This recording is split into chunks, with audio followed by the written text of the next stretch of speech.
ceritane,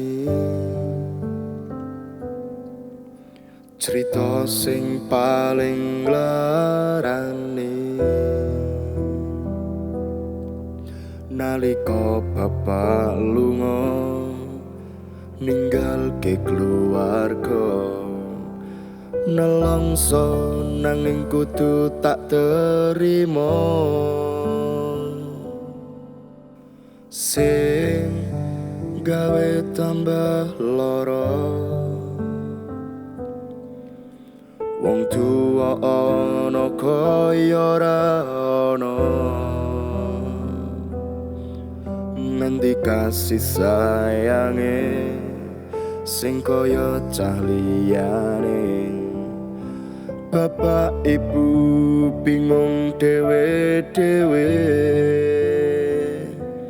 yen pancen kudu pisahan, aja nganti anak dadi korban berjuang nang dalan dhewean.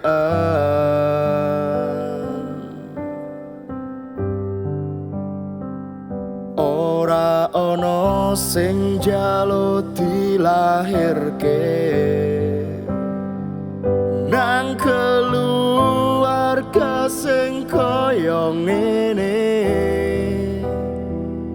Tak tampa apa anane, kabeh kahanane. Yen pancen ngene iki takdire, kudu iso kuat balungane. Mergo ora disangga wong tuane,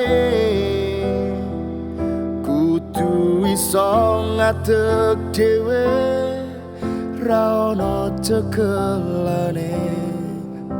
Ngene men anak sing rusak omahe.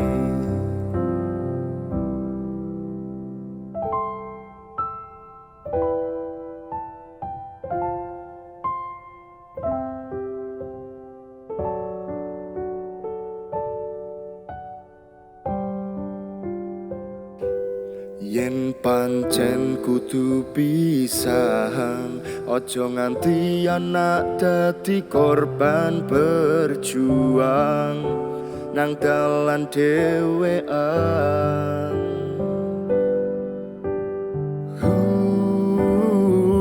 Ora ana sing njaluk dilahirke